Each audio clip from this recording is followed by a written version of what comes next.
지난 11월 1일부터 위드 코로나가 시작됐습니다. 우리 자영업자들과 예비 창업자들의 미래는 과연 어떻게 될까요? 그리고 우리는 무엇을 준비해야 될까요?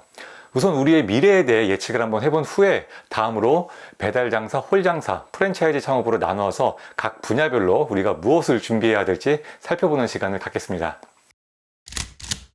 위드 코로나 이후 과연 우리의 바람대로 일상 회복이 단계별로 척척 진행이 될 것인지, 아니면 확진자가 급증하면서 위드 코로나가 중단되지는 않을지, 여러분도 걱정 반 기대 반으로 여러 가지 생각이 많으실 겁니다. 우리의 일상이 얼마나 빠르고 안정적으로 자리를 잡을 수 있을까? 여기에 대한 해답은 쉽게 얻을 수 있습니다. 우리보다 백신을 빠르게 맞고 위드 코로나를 먼저 시작한 나라들이 많기 때문에 그 나라들의 상황을 보면 알 수 있겠죠. 위드 코로나를 우리보다 먼저 시작한 나라 중에서 미국, 영국, 이스라엘, 싱가포르, 대표적으로 이 나라들은 확진자 수가 줄어들지 않거나 오히려 늘어나고 있는 나라들입니다. 하지만 우리 자영업자들에게는 단순히 확진자 수보다 확진자가 늘어나면서 거리두기 통제를 다시 강화하느냐, 아니면 위드 코로나를 그대로 밀고 나가느냐, 이게 중요한 문제잖아요. 백신 접종률이 높은 대부분의 국가들을 살펴보면 그래도 사망률이 많이 낮아졌기 때문에 위드 코로나를 그대로 밀고 나가는 경우가 많습니다. 다시 통제를 한다고 해도 마스크 착용 의무와 같이 약한 통제에 머무는 정도고요. 예전처럼 강력한 통제를 다시 시작하는 사례는 별로 없어요. 이렇게 보면 우리도 여간하면 위드 코로나를 중단하는 그런 일은 없지 않을까 조심스레 예상해보고 또 희망해봅니다. 그렇지만 싱가포르의 사례는 우리가 경험할 수 있는 가장 최악의 시나리오가 될 수 있는데요. 싱가포르는 그동안 우리나라랑 비슷하게 코로나를 잘 통제해온 나라입니다. 백신 접종은 우리보다 훨씬 빠르게 시작해서 접종 완료율도 우리보다 더 높고요. 위드 코로나도 단계별로 조심스럽게 전환을 했습니다. 그런데 갑자기 확진자 수가 증가하면서 최근에는 최다 확진자 수를 기록하고 있어요. 그래서 위드 코로나를 중단하고 예전처럼 영업시간 제한과 모임 인원 제한 등 강력한 통제를 다시 시작했습니다. 가장 최악의 시나리오이긴 하지만 우리가 이렇게 싱가포르처럼 되지 않을 거라는 확신은 누구도 하지 못할 겁니다. 반면에 아랍에미리트, 포르투갈, 스페인, 대표적으로 이 나라들은 위드 코로나 이후에도 확진자 수가 안정적으로 관리되고 있는 나라들입니다. 이 나라들은 확진자 수가 예전에 비해 10분의 1 이상 크게 줄어들면서 위드 코로나로 전환이 순탄하게 진행되고 있는 중입니다. 특히 아랍에미리트는 백신 접종률이 세계에서 가장 빨랐던 나라인데요. 그동안 확진자 수가 좀처럼 감소하지 않다가 백신 접종 완료율이 80%를 웃돌기 시작한 지난 10월 초부터 확진자 수가 급격하게 감소하기 시작했고요. 지금은 하루 확진자 수 100명 이하로 안정적으로 관리되고 있습니다. 그렇다면 우리의 일상이 얼마나 빠르고 안정적으로 자리를 잡을 수 있을까? 여기에 대한 해답이 나왔죠. 정답은 모른다 입니다. 위에 언급한 나라 말고도 제가 전 세계의 사례들을 싹 다 조사해 봤거든요. 그런데 나라별로 상황이 천차만별이고 대응 방식도 다 가지각색입니다. 우리는 어떻게 될 것이다 라고 예측이 불가능해요. 그래서 여러분이 이 코로나 시국이 어떻게 흘러갈까, 우리 가게 매출에 어떤 영향이 있을까, 이걸 예상하려고 하고 걱정을 하기 시작하면 너무 힘들어집니다. 답도 없는 얘기고요. 여러분에게 중요한 건 코로나가 어떻게 될지가 아니라 여러분이 무엇을 해야 될지, 그게 중요한 거고 거기에 초점을 맞춰야 돼요. 저 같은 경우 국밥집 5개점이 원래 24시간 영업이고 일식집은 원래 새벽 2시까지 영업이거든요. 이런 상황에서 보통 대부분은 걱정을 많이 합니다. 상황이 또 어떻게 될지 모르니까 야간 직원 싹 다 구해놓기도 좀 애매하고, 직원이 지금 잘 뽑히지도 않고, 나중에 또 영업시간 제한 걸리면 골치 아플 테고, 직원 뽑아놨더니만 생각처럼 매출 안 나올까봐 또 걱정이고 등등 여러 가지 골치 아픈 생각이 많을 수 있어요. 하지만 내가 뭘 해야 할지에만 초점을 맞춘다면 얘기는 상당히 심플해집니다. 나중에 영업 제한이 다시 걸리든 매출이 뭐가 어떻게 되든지 간에 일단 영업시간 제한 풀렸으면 정상적인 영업을 해야 되잖아요. 그럼 그냥 야간 직원 빨리 뽑아서 영업시간 늘리는 거에만 집중하면 됩니다. 저희 일식집 같은 경우에는 직원도 뽑고 안주 메뉴 개발해서 넣어야 되니까 거기에만 또 집중을 하면 되고요. 그리고 일식집은 제가 3호점 창업을 또 준비하고 있는데요. 지금은 점포 개발을 하는 중이거든요. 그럼 그냥 일단 좋은 상가만 열심히 찾아보는 겁니다. 이렇게 일단 내가 할 거 다 하면서 그때그때 상황에 따라 유연하게 대응을 하면 되는데, 특별히 나는 뭘 하지도 않으면서 걱정만 많은 분들이 많아요.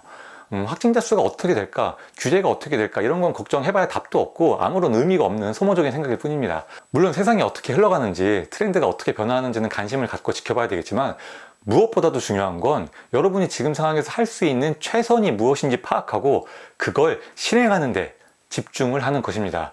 뭐 쓸데없는 걱정은 그만하시고요. 그럼 배달 장사, 홀 장사, 프랜차이즈 창업 이렇게 각 분야별로 여러분이 어떻게 방향을 잡고 대응을 해 나가야 할지에 대해서 얘기를 해드릴게요. 먼저 배달 장사의 미래에 대해 관심 있는 분들이 많을 거예요. 배달 창업은 코로나 시국에 가장 각광받은 창업이기도 하고 시국에 따라 매출이 많이 오르고 내리고 할 수 있는 아이템이니까요.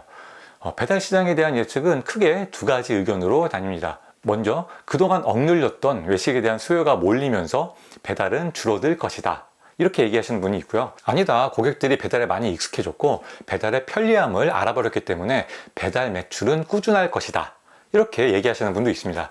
이건 배달 매출이 줄어들 거라는 의견이 맞습니다. 그동안 법적으로 밖에서 모이는 걸 막아놨다가 푸는 거잖아요. 그럼 집에서 먹던 걸 밖에서 먹는 사람들이 엄청나게 늘어날 것은 자명한 사실인데 그 와중에 배달 매출은 꾸준할 것이다?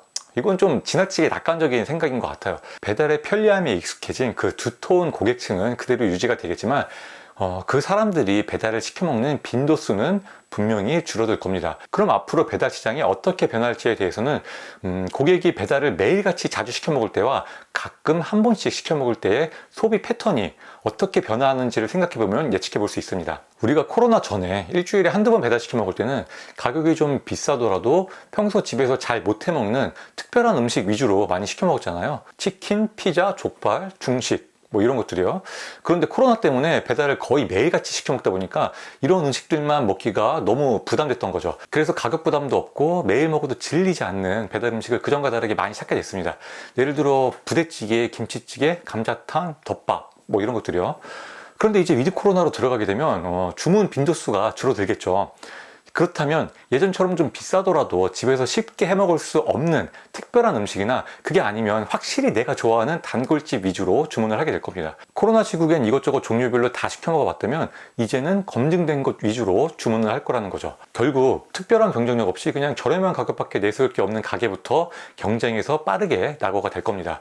그리고 홀 매장이 잘 되는 곳들은 이제 배달을 중단하고 홀 판매에 집중하는 데도 많이 생길 거고요. 이렇게 어느 정도 낙오될 사람은 낙오되고 떠날 사람은 떠나는 조정기간을 거친 후에는 경쟁력을 갖추고 있던 기존 배달 가게들이 자리를 또 잘 잡아 나가지 않을까 예상됩니다. 그럼 이제는 한 가게에 여러 개 브랜드 왕창 때려놓고 광고비 엄청 쓰면서 매출을 올리는 샵인샵 전략은 지양할 때가 아닌가 싶어요. 브랜드나 메뉴가 많아지면 이게 관리도 어렵고 효율성이 많이 떨어질 수 있거든요. 매출 낮은 브랜드 신경 쓰다 보면 정작 중요한 매출 높은 브랜드에 소홀해질 우려도 있고요.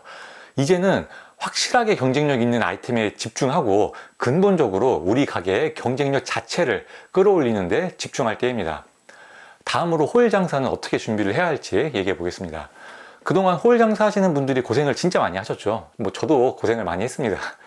우리가 일상에 점점 더 가까워지면서 분명 홀 장사도 점점 더 나아지는 추세를 보일 겁니다. 장기적으로 보면 그렇지만 이게 중간에 어떤 변수가 생기고 그 변수가 또 얼마나 길게 갈지는 예상이 불가능하죠.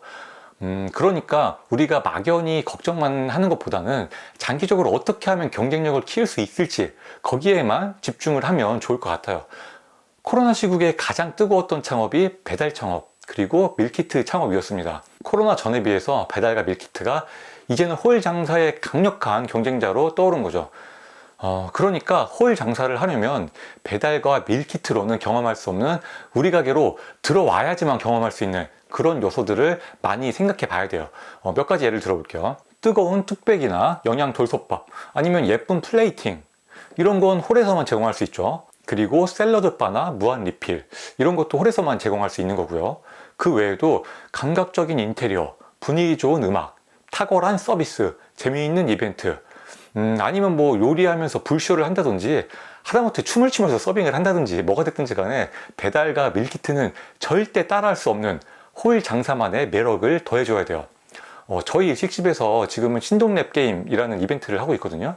옛날에 우리가 하던 뽑기 있잖아요. 이렇게 똑 부러뜨리면 그 안에 순위 적혀 있는 거 그걸 하나 뽑아서 당첨이 되면 상품을 드리는 그런 이벤트인데요. 이게 뭐 대단한 이벤트도 아니고 그냥 소소한 재미거든요. 근데 이렇게 작은 것들이라도 하나 둘 모여서 우리 가게에 들어와야지만 경험할 수 있는 그런 요소들이 많아지면 고객들은 우리 가게로 찾아오게 되어 있습니다. 이제 그냥 예전처럼 평범한 음식을 평범하게 내주는 정도에 그치면 고객들 입장에서 이런 소리가 절로 나올 수밖에 없습니다. 이럴 거면 그냥 집에서 편하게 배달시켜 먹을 걸. 아니면 이럴 거면 그냥 훨씬 저렴한 밀키트 사서 먹을 걸. 고객들이 이렇게 생각하면 안 되겠죠. 홀에서만 줄 수 있는 가치를 더하고, 더 나아가서는 오직 여러분의 가게에서만 줄 수 있는 그런 특별한 가치를 더한다면 여러분은 분명 위드 코로나 이후의 경쟁에서 살아남을 수 있을 겁니다. 마지막으로 프랜차이즈 창업은 우리가 어떻게 준비해야 할지 얘기해 보겠습니다. 배달 프랜차이즈 말고 홀 영업 중심으로 하는 프랜차이즈 기준입니다. 프랜차이즈는 유동인구가 매우 중요합니다. 프랜차이즈라는 게 사람들이 오다 가다 눈에 보이면 익숙하니까 들어가는 경우가 많잖아요. 프랜차이즈의 목적성을 가지고 일부러 멀리까지 찾아가는 경우는 많지 않죠. 반면에 개인 브랜드는 미리 검색을 해본 후에 멀리서 일부러 찾아오는 경우가 많습니다. 그래서 개인 브랜드는 경쟁력을 확실히 갖춰놓고 마케팅만 잘하면 얼마든지 고객을 끌어올 수 있는 여지가 많이 있어요. 이렇게 보면 프랜차이즈가 코로나에 참 약합니다. 저도 프랜차이즈 국밥집을 5개 좀 운영하지만 이건 뭐 어떻게 할 수가 없어요. 그냥 시국이 좋아지길 기다리면서 버티는 수밖에 없어요. 그나마 배달 좀 하는 게 방법이라면 방법인데 워낙 배달 마진 구조가 안 좋으니까 그냥 어쩔 수 없는 임시 방편밖에 안 되죠. 그러니까 프랜차이즈 창업은 위드 코로나가 성공적으로 안착이 되고 유동인구가 확실하게 많아지지 않는다면 상당히 위험한 선택이 될 수 있습니다. 그렇다고 코로나가 2022년에는 확실하게 잠잠해진다, 뭐 이렇게 장담을 할 수도 없는 거잖아요. 그래서 저는 일단 개인 창업을 먼저 고려해 보는 걸 권장드리긴 해요. 뭐 제가 개인 창업을 권장드려도 어차피 프랜차이즈 하실 분들은 다 프랜차이즈 하시겠지만요. 그런데 프랜차이즈 창업을 하실 거면 시국이 분명 좋아질 거야, 이렇게 낙관적인 생각만 가지고 창업을 하시면 절대 안 되고요. 최악의 경우도 반드시 고려를 해본 다음에 창업을 하셔야 됩니다. 만약 내 전 재산을 걸고 월세 비싼 곳에 크게 프랜차이즈 매장을 그냥 딱 차렸는데 코로나가 안 끝나면 어떻게 할 거예요? 그냥 그대로 망하는 수밖에 없어요. 코로나가 끝날지 안 끝날지 장담할 수 없는 상황에서 어느 한쪽에 내 운을 몽땅 맡기고 전 재산을 건다는 게 얼마나 위험한 짓입니까? 코로나가 앞으로 어떻게 될지는 모른다는 걸 먼저 인정하고 어떤 변수가 생기더라도 큰일은 안 나는 선에서 창업을 하셔야 됩니다.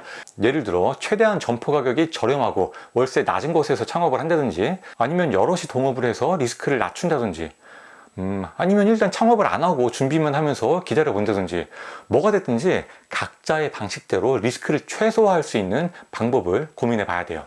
오늘의 핵심 내용을 한번 요약해 드리겠습니다. 첫 번째, 위드 코로나가 어떻게 될지는 아무도 모른다. 우리가 할 수 있는 것에만 집중해라.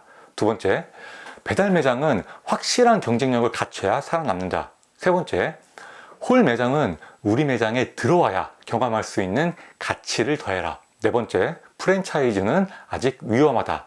리스크를 최소화해라.